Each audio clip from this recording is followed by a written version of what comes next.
बुद्ध के अनुसार इंसान जैसा सोचता है, उसकी सोच जैसी होती है, वह वैसा ही बना जाता है। कोई मनुष्य बुरी सोच के साथ बोलता या काम करता है तो उसे कष्ट ही मिलता है। वहीं यदि कोई व्यक्ति शुद्ध विचारों के साथ बोलता या काम करता है तो उसे जीवन में खुशियां मिलती हैं। यह खुशी उसकी परछाई की तरह उसका साथ कभी नहीं छोड़ देती है।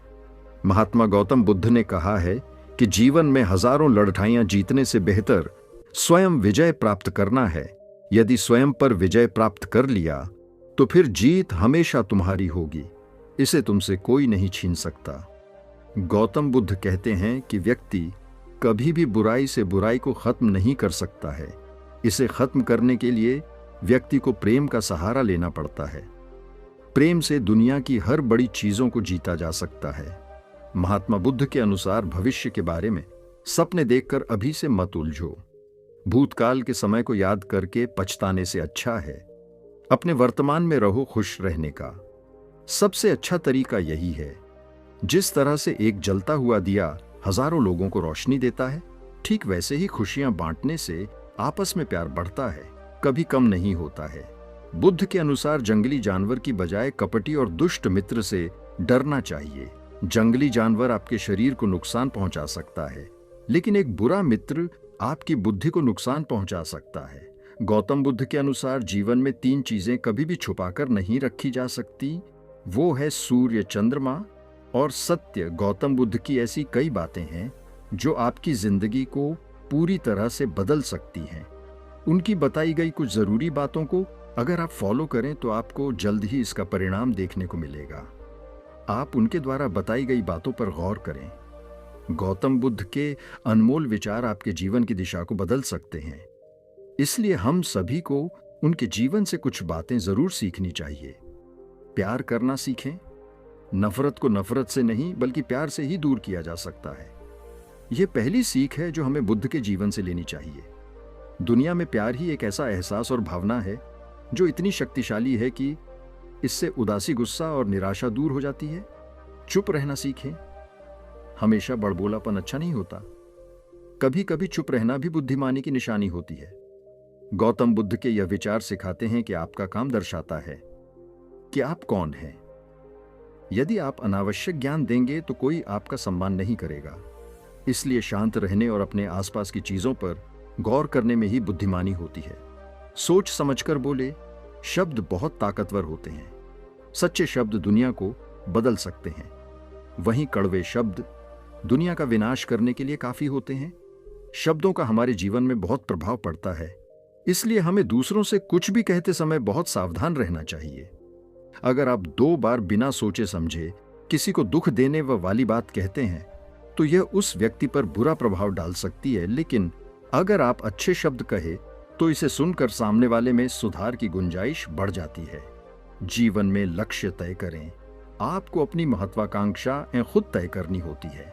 बुद्ध के इन विचारों से आपको सीख मिलती है कि आपको लाइफ में अपना लक्ष्य तय करना चाहिए। यह आपके लिए कोई और नहीं बल्कि आप स्वयं ही कर सकते हैं। कभी किसी पर निर्भर ना रहे। दूसरों पर निर्भर रहना कमजोर व्यक्ति की निशानी है। बुद्ध उस एक व्यक्ति से पूछते हैं कि अगर तुम लगातार धूप में खड़े रहोगे तब क्या होगा। वह कहता है, मुझे अत्यधिक गर्मी लगेगी और शरीर में बेचैनी होगी। बुद्ध लड़के से कहते हैं कि अगर धूप में खड़े रहने से तुम्हें गर्मी लगती है तो इसमें दोष किसका है, सूर्य के ताप का या तुम्हारा लड़का कुछ सोचने के बाद कहता है? इसका जवाब आप ही बताइए। बुद्ध कहते हैं, सूर्य का काम है ताप देना और ताप का काम है गर्मी लगना।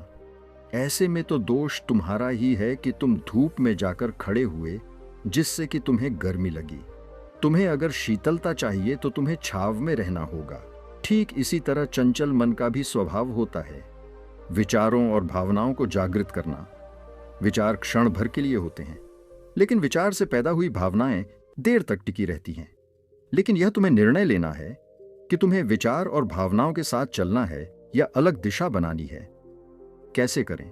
मन को शांत। बुद्ध कहते हैं, मन को शांत करने के लिए तन के आयाम पर काम करना सबसे आसान तरीका है। शरीर के स्तर पर हमारी कर्मेंद्रियां और ज्ञानेंद्रियां हैं। कर्मेंद्रियां कर्म और ज्ञानेंद्रिय जान से जुड़ी होती है। इससे हम अपनी संवेदनशीलता को बढ़ा सकते हैं, यानी हम जो भी काम करें उसे आनंद के साथ करें। मन के आयाम से हटकर तन के आयाम पर जाने से ही तुम्हारा चित्त शांत होगा। ऐसा करने से तुम मन के आयाम से हटकर शरीर के आयाम पर आ जाओगे, ठीक उसी तरह जैसे तुम धूप से हटकर छांव में आ सकते थे। मन के आयाम से हटने पर तुम्हारी जागरूकता तन पर आ जाएगी। जब तुम तन के आयाम पर काम करोगे तब तुम्हारा चित्त शांत होगा। इसलिए हर काम को तन के आयाम पर करने से मन स्वतः शांत हो जाता है। अपने मन के विचार और भावना को नहीं, बल्कि सुर को सुनो। लड़का बुद्ध से कहता है, अपने भीतर के सुर को कैसे सुने? बुद्ध कहते हैं, किसी शांत स्थान पर रहकर जहां शांति हो तब अपनी आंखें बंद करो और मन के भीतर चल रहे शोर से हटकर भीतर के सुर को सुनने की कोशिश करो। सुर निरंतर चलता रहता है, लेकिन बाहर के शोर के कारण तुम अपने मन के भीतर चल रहे सुर को नहीं सुन पाते हो। जब तुम अपने दोनों कानों को अपने हाथों से बंद कर दोगे तभी मन के स्वर को सुन पाओगे। इस तरह तुम मन की अशांति से दूर हो जाओगे और तुम्हारा मन शांत हो जाएगा। तो दर्शकों, अब अगली रोचक कहानी की शुरुआत कुछ इस प्रकार होती है। मन को खाली करना सीखो। एक गुरु का शिष्य बहुत गहन ध्यान कर रहा था, लेकिन उसका ध्यान केंद्रित नहीं हो रहा था। उनका मन सदैव विचारों से भरा रहता था। उसने अपने दिमाग को खाली करने की कोशिश की, लेकिन उसकी सारी कोशिशें नाकाम रही। अंत में जब वह सब कुछ कर चुका, तब वह अपने गुरु के पास गया और बोला, गुरुदेव, मेरा मन हमेशा विचारों से भरा रहता। मैं एक जगह ध्यान केंद्रित नहीं कर पाता। जब देखता हूं तो दूसरी चीज पर चला जाता हूं, फिर तीसरी और चौथी चीज करता हूं। मेरे दिमाग में हजारों विचार चलते रहते हैं और मुझे पता भी नहीं चलता कि ऐसा कब होता है। बहुत समय बाद मुझे एहसास होता है कि मैं क्या करने बैठा था और क्या सोच रहा था। हे गुरुदेव, मैं अपने दिमाग को विचारों से खाली करना चाहता हूं। मैं चाहता हूं कि मेरे मन में एक भी विचार ना रहे। जब चाहूं तभी वीर उठना चाहिए। गुरु ने कहा कि किसी भी समस्या का समाधान तभी होता है जब हम समस्या की जड़ तक पहुंचते हैं, समस्या को ठीक से समझते हैं और जानते हैं क्या आपने उस मन को भी जाना है जिसे आप खाली करना चाहते हैं। शिष्य ने कहा, गुरुदेव, मैंने मन को जानने की बहुत कोशिश की है, लेकिन जितना इसके बारे में जानता हूं यह उतना ही रहस्यमय होता जाता है। गुरु ने कहा, जाओ और छोटे छोटे पत्थरों से भरा एक घड़ा ले आओ। तब शिष्य छोटे छोटे पत्थरों से भरा एक घड़ा ले आया और गुरु के पास रख दिया। गुरु ने कहा, इस घड़े को अपना मन समझो और इस घड़े में पत्थर भरे हुए हैं। अब इस घड़े में और पत्थर डालो। शिष्य घड़े में पत्थर डालने लगा। घड़ा पहले से ही भरा हुआ था। बहवा पत्थर रखते ही बाकी सभी पत्थर नीचे गिरने लगे। तब गुरु ने कहा, रुको और ध्यान से देखो। अब घड़े में कोई पत्थर तो नहीं आ रहे हैं, बल्कि वह नीचे गिर रही है, क्योंकि यह भर गया है। इसमें जो भी आ सकता था वह आ गया। अब और पत्थर नहीं आएंगे। यदि आप दूसरा पत्थर लगाना चाहते हैं तो पहले पत्थरों को बाहर निकालना होगा। शिष्य ने तुरंत कहा, गुरुदेव, मैं समझ गया कि आप क्या कहना चाहते हैं कि हमें अपने दिमाग को विचारों से खाली कर लेना चाहिए। गुरु मुस्कुराए और गुरु ने कहा, पहले पूरी बात समझो और फिर दिमाग को खाली करो। गुरु ने कहा कि हमारा मन इस घड़े के बिल्कुल विपरीत है। तुम घड़े को पत्थरों से तो भर सकते हो, लेकिन मन को विचारों से नहीं भर पाओगे। मन हमेशा खाली रहता है। शिष्य ने कहा, गुरुदेव, मुझे कुछ समझ नहीं आ रहा है। अगर दिमाग हमेशा खाली रहता है तो हम उसे खाली करने की कोशिश क्यों करते रहते हैं? इसकी क्या जरूरत है? गुरु ने कहा, इस घड़े से एक एक करके सारे पत्थर निकालो। शिष्य ने वैसा ही किया और घड़े से एक एक पत्थर निकालता रहा और अंत में घड़ा खाली हो गया। गुरु ने कहा, देखो, तुमने एक एक पत्थर निकाला, यह घड़ा खाली हो गया है। अब आप इस घड़े में कोई भी पत्थर डाल सकते हैं, दूसरा पत्थर डाल सकते हैं या फिर वही पत्थर दोबारा डाल सकते हैं। आप इसे आधा भर सकते हैं या फिर पूरा भर सकते हैं। शिष्य ने कहा, गुरुदेव, मैं भी ऐसा ही हूं। मैं बता रहा हूं कि मन को खाली करना है। यह तो पत्थर हैं, इन्हें आसानी से निकाला जा सकता है और घड़ा खाली किया जा सकता है, लेकिन मैं अपने मन को कैसे खाली करूं? गुरु ने कहा, इस खाली घड़े में एक पत्थर डालो और दो पत्थर निकाल लो। शिष्य ने यह कहा, ऐसा कैसे हो सकता है कि जब इस घड़े में एक पत्थर होगा तो एक ही पत्थर निकलेगा, फिर 2 पत्थर कैसे निकल सकते हैं? गुरु ने कहा, चलो ऐसा करो, इस घड़े में 2 पत्थर डालो और 4 पत्थर निकाल लो। शिष्य ने कहा, गुरुदेव, यह कैसे संभव हो सकता है? यह कोई चमत्कारी बर्तन नहीं है कि 1 डालो तो 2 निकालो, 2 डालो तो 4। गुरु ने कहा, यह घड़ा चमत्कारी नहीं है, लेकिन तुम्हारा घड़ा यानी तुम्हारा मन चमत्कारी है। यदि आप इसमें 1 विचार निकालेंगे तो इसके पीछे 2 विचार होंगे। जब आप उन 2 विचारों को पकड़ते हैं तो उनके पीछे 4 विचार उभर आते हैं और वह खाली नहीं रहता। यह मन का भ्रम है कि सब कुछ है लेकिन कुछ भी नहीं है। शिष्य ने कहा, गुरुदेव, आप जो कह रहे हैं वह मैं समझ गया, लेकिन क्या मैं हमेशा अपने विचारों के जाल में फंसा रहूंगा? क्या मन के भ्रम से बाहर निकलने का कोई रास्ता है? बिल्कुल नहीं। और जब आप उन 4 विचारों को पकड़ते हैं तो उनके पीछे 100 विचार उभरते हैं और ऐसा करने से विचारों की एक लंबी श्रृंखला बन जाती है और आप कहीं नहीं रुकते, एक के बाद दूसरे विचार को पकड़ते चले जाते हैं। यह मिट्टी का घड़ा पत्थरों के घड़े के समान है, भरा रहेगा, लेकिन आपका मन कभी नहीं भरता, वह हमेशा खाली ही रहता है। हमारा दिमाग भी एक विचार के बाद हमारे लिए हजारों विकल्प खोल देता है और हम एक मुख्य विचार को छोड़कर उन हजारों विकल्पों में फंस जाते हैं। शिष्य ने कहा, मैं आपकी बात अच्छी तरह समझ गया हूं, लेकिन अब मुझे क्या करना चाहिए? मेरा मार्गदर्शन करें। गुरु ने कहा, मन के जाल में मत उलझो, मन को खाली करने की कोशिश मत करो, अपना ध्यान इकट्ठा करो, एकाग्रता लाओ। जो भी कर रहे हो उसे अंतिम मानकर करो। ऐसे करो कि बाद में इसमें आपको कुछ भी करने की जरूरत नहीं है। और जब आप किसी दूसरे विचार पर काम करते हैं तो बस उसी पर काम करें, कोई दूसरा विचार नहीं। मन के भ्रम से बाहर निकलना इतना आसान नहीं है, लेकिन अभ्यास सब कुछ कर सकता है। शिष्य ने कहा, गुरुदेव, मैं भी ऐसा ही करूंगा। यह समझाने के लिए आपका बहुत बहुत धन्यवाद। हम सभी अपने दिमाग को खाली करने की कोशिश करते हैं, मन में उठते बैठते विचारों से परेशान रहते हैं।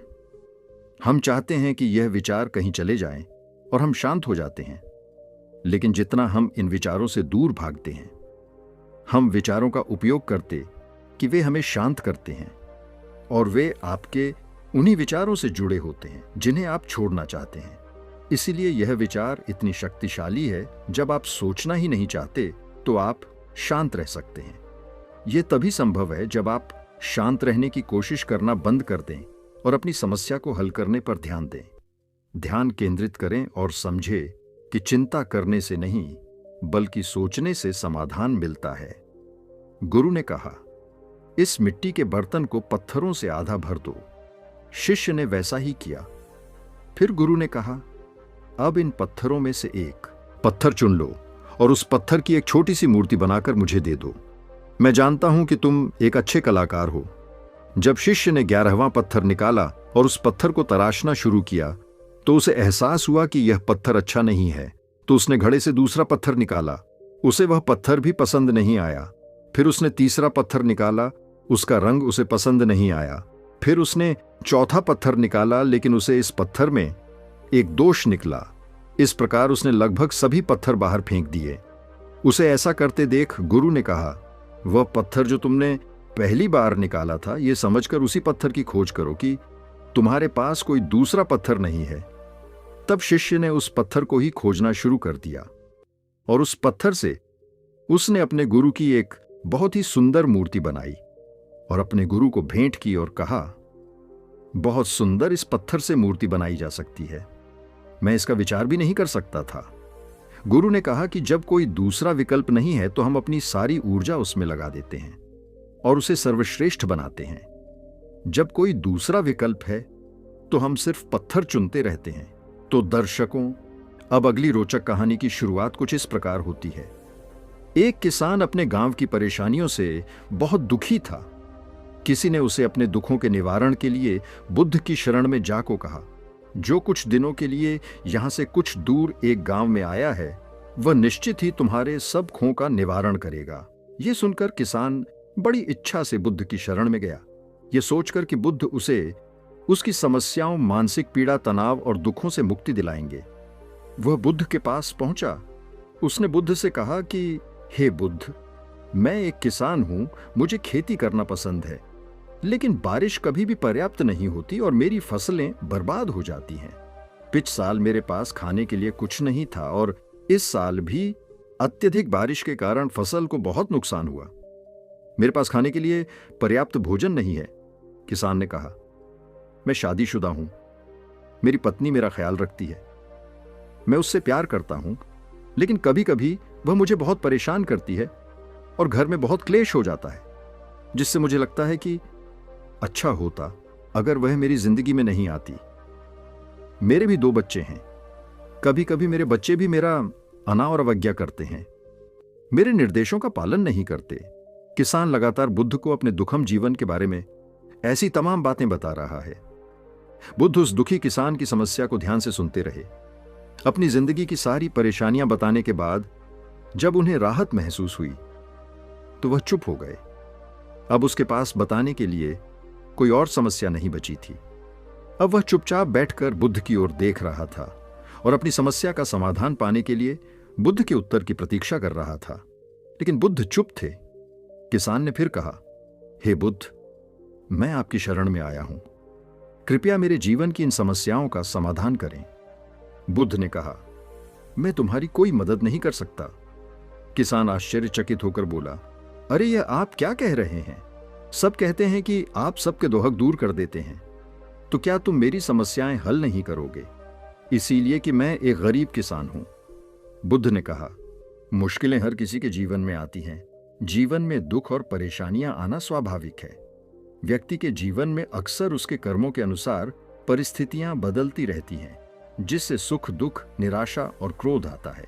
नए रिश्तों का बनना, पुराने रिश्तों का बिगड़ना, रिश्तों में मिठास और कड़वाहट, ये सब सामान्य है। ये जीवन का हिस्सा है और ये जीवन का चक्र है। हकीकत तो यह है कि हम सभी के जीवन में 83 प्रकार की कठिनाइयां हैं।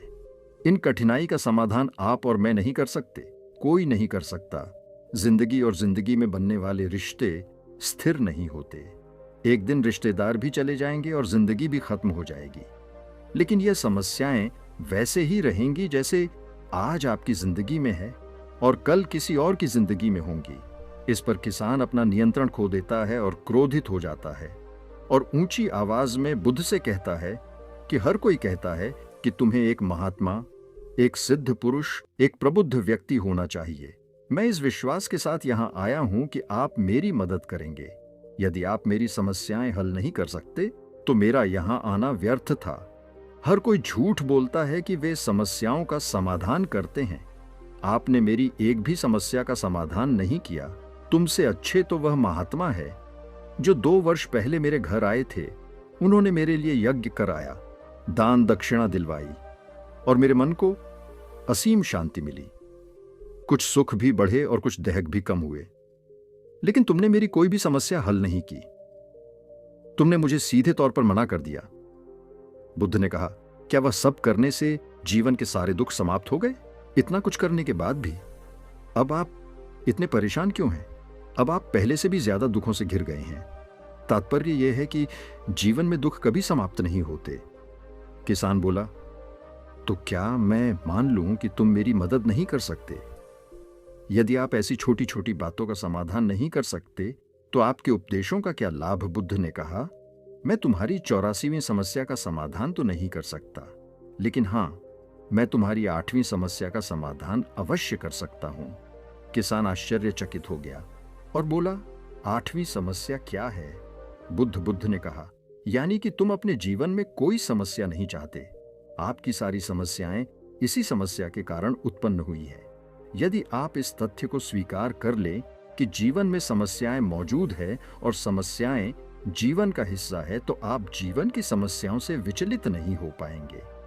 आप जीवन में आने वाली समस्याओं से विचलित हो जाते हैं क्योंकि आपको लगता है कि आप दुनिया के सबसे दुखी व्यक्ति हैं, जबकि सच्चाई यह है कि हर किसी को अपना दुख सबसे ज्यादा महसूस होता है। लेकिन जिस दिन आप यह समझने लगेंगे कि मेरा कष्ट अन्य लोगों की तुलना में बहुत कम है, उस दिन से कोई भी दुख आप पर प्रभाव नहीं डाल पाएगा। जब तक आप नहीं चाहेंगे कि आपके जीवन में कोई परेशानी न आए और आप हर दुख दर्द से बचे रहे, तो यह संभव नहीं है। ऐसे में छोटा सा दर्द भी आपको बेचैन कर देगा और आपकी मानसिक शांति भंग कर देगा। अगर आपके जीवन से परेशानियां पूरी तरह से दूर हो जाएं, अगर आपको हर दिन हर पल बिना दुख और कठिनाइयों के जीवन जीने को मिलेगा, तो आप ज्यादा दिन तक ऐसा नहीं जी पाएंगे। एक समय आएगा जब आप हर दिन एक ही तरह की जिंदगी जीने से पूरी तरह से तंग आ जाएंगे और उब जाएंगे, क्योंकि जीवन में किसी भी चीज की अधिकता जीवन के लिए भयानक समस्याएं पैदा करती है। आरामदायक जीवन जीने से आप मन और शरीर दोनों से विकलांग हो जाएंगे। तो ऐसे जीवन का क्या फायदा जो बाद में आपको नर्क जैसा जीवन जीने पर मजबूर कर दे। जिस तरह खाना खाने का असली आनंद तभी मिलता है जब बहुत भूख लगी हो, और पानी पीने का असली मजा तभी आता है जब बहुत प्यास लगती है, उसी तरह जीवन के तमाम दुखों और परेशानियों को झेलने के बाद ही खुशी का आनंद मिलता है।